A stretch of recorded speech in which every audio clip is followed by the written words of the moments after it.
think that maybe one of the beautiful and like cursive things about Crossroads is that there's no one right choice. There's no one right answer. There's many paths, and we just have to be brave enough to walk the one that we think is going to take us towards the world that we want to build.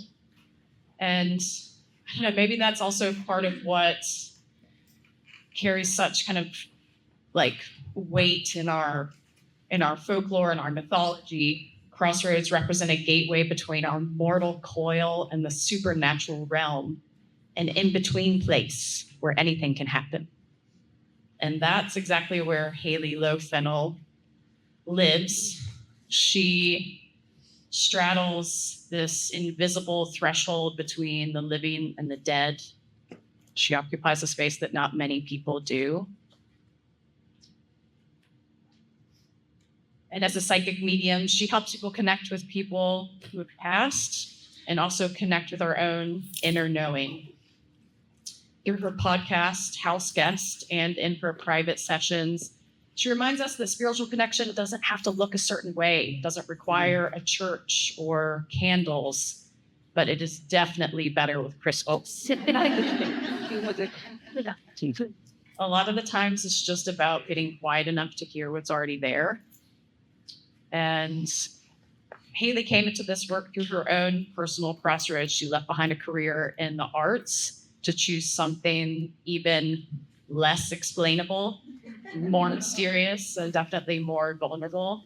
But she's adamant that this power to receive guidance, this ability to communicate across time and space, that it doesn't belong to just a chosen few, that we all have it inside of us. And today she's going to guide us in a practice of presence and reflection and observation, and teach us how to recognize the signs and trust in the messages that we receive. And maybe that is really what Crossroads ultimately require. Not certainty, but trust.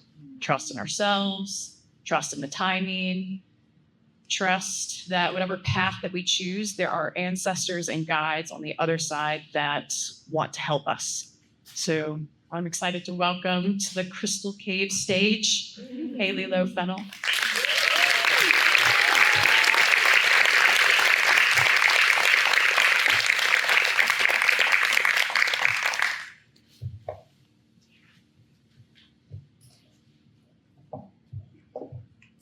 Thank you, Jess, so much. That was a beautiful introduction. And thank you, Creative Mornings, for having me here today. This is such an honor. Thank you, Mars, for opening up this space for us. I know that you guys all felt it when you walked into this space. It just feels like something else. The connection is just naturally here. So thank you so much for letting this talk happen here. And thank you to this entire community for holding space for conversations like this to happen.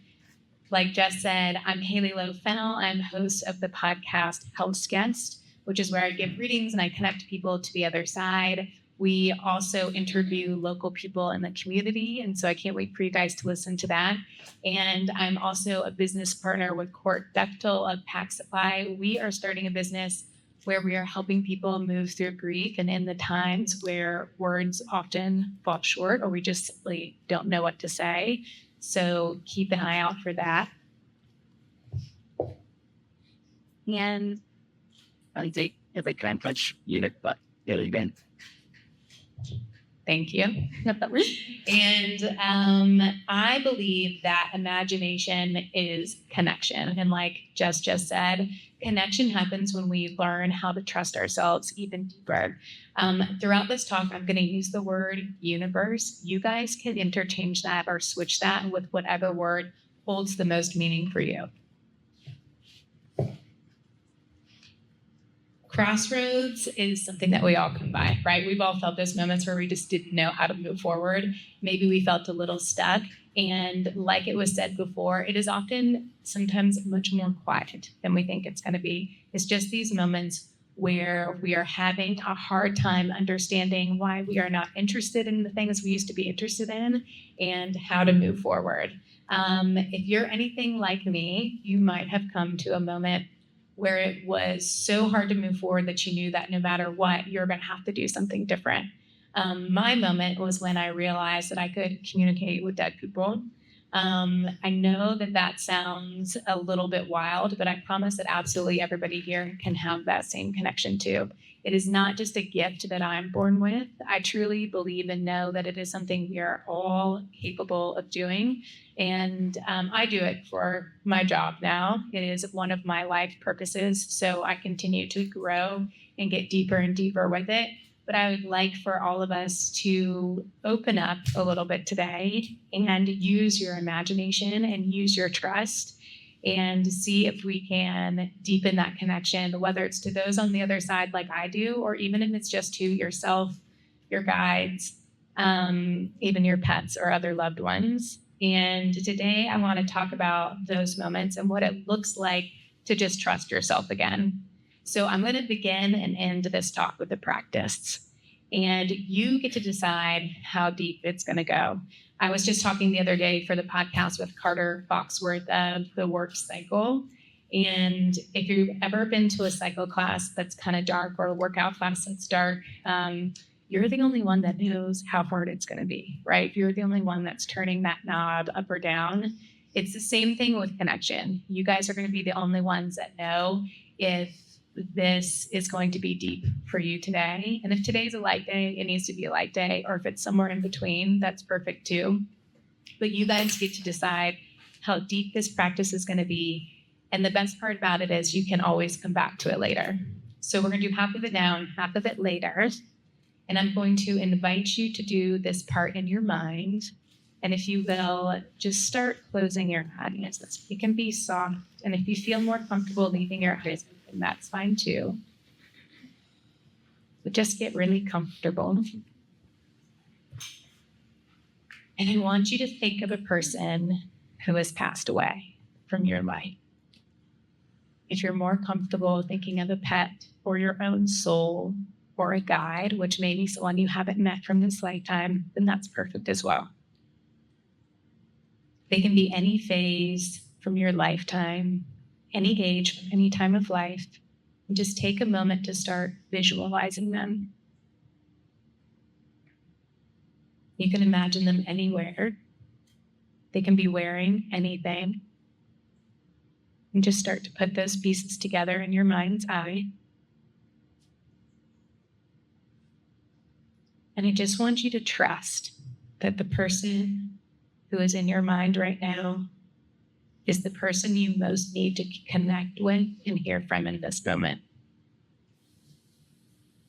And then just take a really big deep breath. And I want you to think of the name that they would have called you. For most of us, it's just our given name, but it might be a nickname for some. And what you're going to do is you're going to start making a note or a reminder from themselves directly to you. And in your mind, I want you to hear them say, they can be in your voice or in theirs.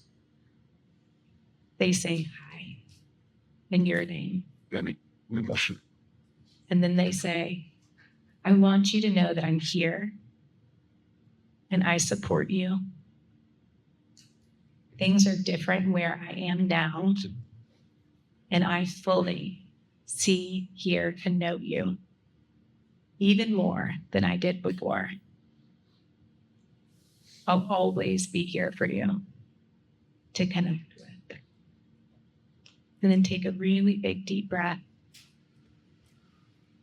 We're going to leave it here for now. And don't overthink it. We've got tissues and they're coming in the inside.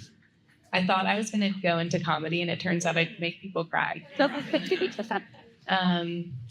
we're just going to pass around. If anyone needs it, just kind of lightly raise your hand. But we're going to leave that practice here for now. We are going to come back to it later. Just lightly keep holding that person in your mind throughout the rest of the talk.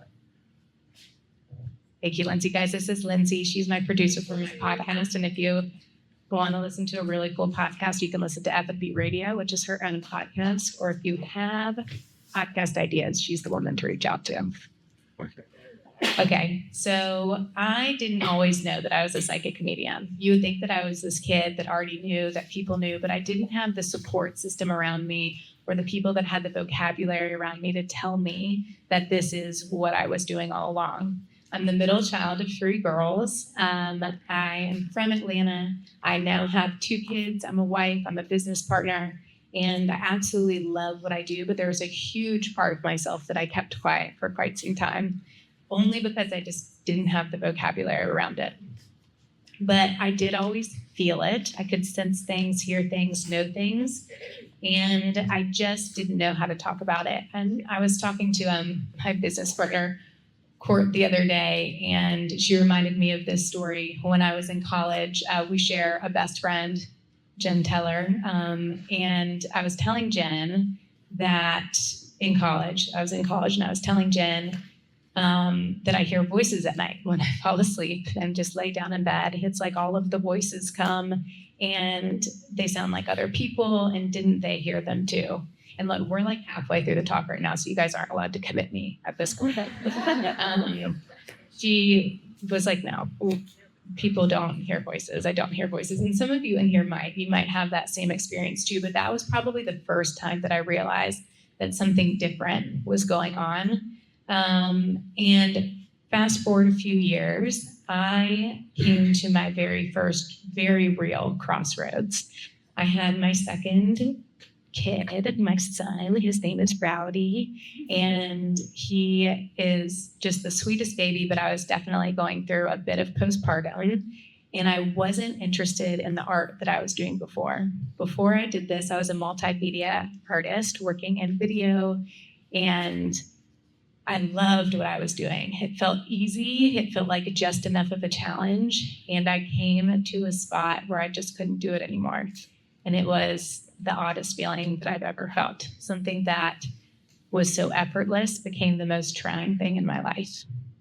Looking back now, I can see it so much more clearly that it was this really quiet, subtle sign from the universe that I was just meant to shift, that this crossroads wasn't meant to end me, that it was meant to push me forward into something even more meaningful for me.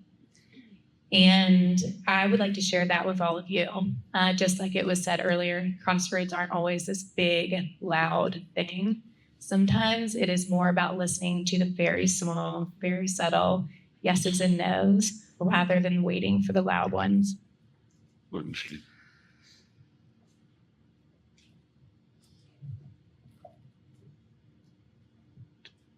And that's the whole point. And sorry. When we step into action, we get more clarity. And that's always the answer, that one step into the things that we want to do equals more clarity. I also came to the point where I thought, okay, all right, I'm going to turn to the universe. I wouldn't even consider myself spiritual at the time, but I turned to what I call the universe and still do. And it said, if not art, then what? And the answer pretty quickly came to me. I was led to question, what if I just turned towards my 9-year-old self and asked her, what would she be most proud to hear that I'm doing right now? And the answer was always something around ghosts or ghost hunters. I mean, she would think like that was the coolest thing ever. And it always was like, but the coolest, most ultimate thing would to be like Teresa Caputo. Like if I could go around and tell people that I talk to dead people and give them messages from the other side, that would be the ultimate. So I knew what I wanted to do. I knew that psychic mediumship was it. And I obviously just ignored it, because that's what we do sometimes. We just ignore the answers that are so easily right in front of us because they feel too big, bold, powerful. They feel like they're not quite for us. I did try, though. I did put one step in front of the other. And I was having a great conversation with Christian, where's he? Somewhere in the room, who is a Reiki master.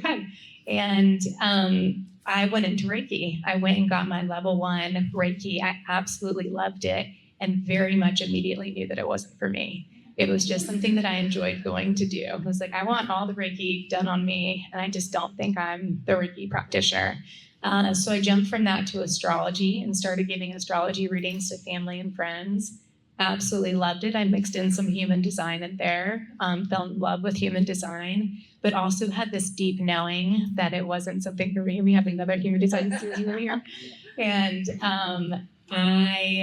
it was just one of those things where I was like, okay, I feel myself taking these steps, and now all I have to do is to trust that wherever this is leading me to the right spot. Let's see. So just like it says, don't keep the big, brave, bold ideas whispering at the back of your mind. If it's what you want, then it's for you. I say this all the time in readings. People ask me all the time, like, hey, what are my guides saying? How can they help me? I'm having trouble in this area. I want to know what to do with my life. And I feel you, me too. I would like to know. But the answer is always, it is so much less about what they want from us and more about us trusting what we want for ourselves. If it's something that we want and we just have a deep knowing around it, even if it's scary, then we move on and we do it scared.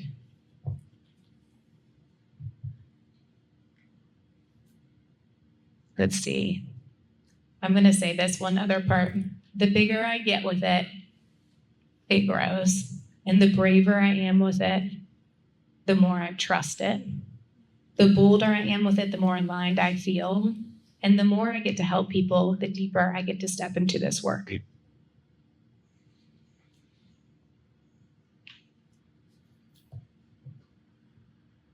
So this is what trust looks like for me now. It is short rituals. I don't often meditate. I'm pretty busy throughout the day with work, life, mind stuff. So it's not always about sitting down for hours and hours and meditating, but if I can find little moments in there, it's great. For me, it's movement, it's meditation, small rituals, my kids, doing something grounding with them, taking them to the beach, finding shells with them. It's dinner with friends. And my favorite is a really good house purge, just cleaning out my house, getting rid of all of the things that I don't need any longer. It's really hard to clean out your house and not come out on the other side of that with some clarity around what to do with your life. Those are just little examples. Like, it doesn't always, if we don't have time for the big things, we can always turn to one of these little things. So I try to do all of those, at least here and there. But most importantly, I honor the practicality of it and the magic of it at the same time. I am now just listening more intentionally to all of the in-between moments. And I'm able to put all of those voices that I hear in my head and all of the visuals that I see out in front of me into categories now, so that when I am giving readings, I know that the information coming through is for the people that I'm sitting with, and it doesn't have to be this hot mess inside my head all the time. I'm able to tune in and tune out now, kind of, sort of, not all the time, but for the most part, and I feel better. And I get to choose what I do with what I feel. We think we want clarity, but what we really want is trust. We think we want to know what's next, but what we need to know is ourselves.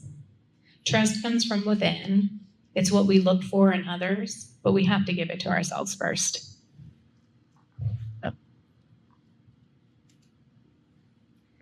We want people to say, I see you, I hear you, I know you. But what we really need to say to ourselves is, I see, hear, and know me. After Reiki and astrology and all of the other little things that I tried, I went to an intuitive class with another local psychic medium. Her name is Carol Cottrell, and I highly recommend her. She is wonderful. She is another psychic medium, and she was maybe one of the first people that I was led to and met locally that I thought, okay, like, if she's doing it, I think I can do it. And what I'm going to do is I'm going to go to her class, and she's going to tell me that I'm a psychic medium.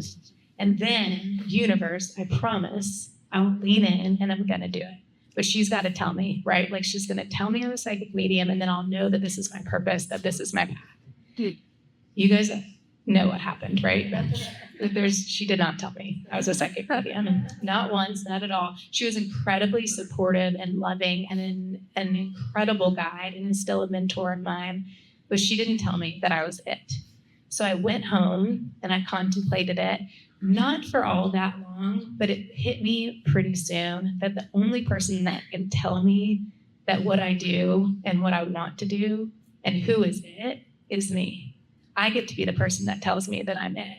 I'm a psychic medium today because I decided to be a psychic medium. And there's nothing more powerful than getting to tell yourself that you belong in this space, that you get to invite yourself to the table that you want to belong to.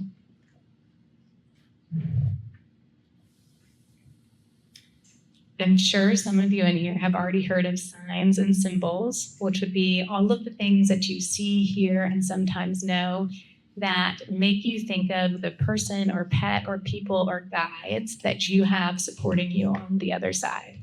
But just in case anyone doesn't know, I'll give an example. Whenever I see, and this is going to be a common one in the room, a cardinal, I think of my grandfather on the other side. So when I see a red cardinal, I know that he's around me.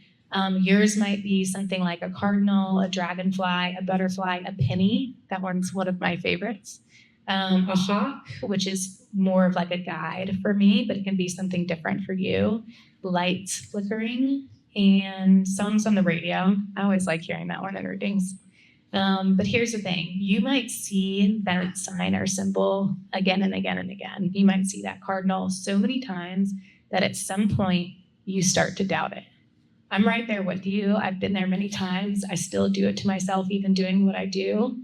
But we are going to play a little game. It's called a cascading game. Shout out to any of the improv artists that are in here because it has something to do with the cascading game that you would play in an improv class. But we are going to go back to the practice from the very beginning, and we are going to deepen it even more. So take a really big, deep breath and close your eyes just one more time, or just soften them if that feels better to you. And hold the person you thought of again in your mind. And if you already have a sign for them, then say, you are this sign or memory to me, whatever it is. And if you don't have one yet, just keep listening and take another really big, deep breath. And then ask them, what or what else can you be?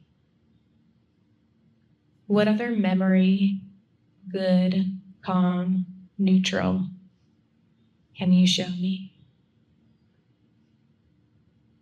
Show me one that leads to a new or another sign from you.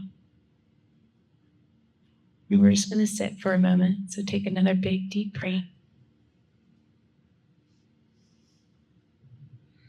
The memories of the signs might feel light right now, and that's just it starting to come through, maybe even in a new way. Just take another really big, deep breath.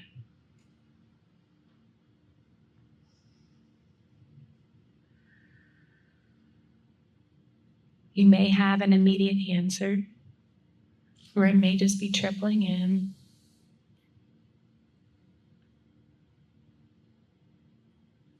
As long as it feels good, calm, neutral, and supportive, I want you to trust it.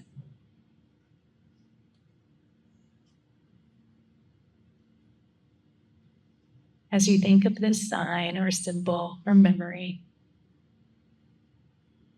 I want you to start to trust yourself even more. Trust that this is connection. It really is that easy. And you just made it. Keeping your eyes closed or softened, we're going to return to what we were starting earlier and take a really big deep breath. We're going to finish the note or the reminder that is going to live in your head, starting with I. And your name or nickname. I want you to know that I'm here and I support you. Things are different where I am now. and I fully see, hear, and know you, even more than I did before. I'm here for you to connect with. I will show you I'm around by showing you the sign, symbol that we just connected with. And by helping you remember who you are and what you want. And I trust you to just keep going. Because you already know the way, and you've known it this whole time.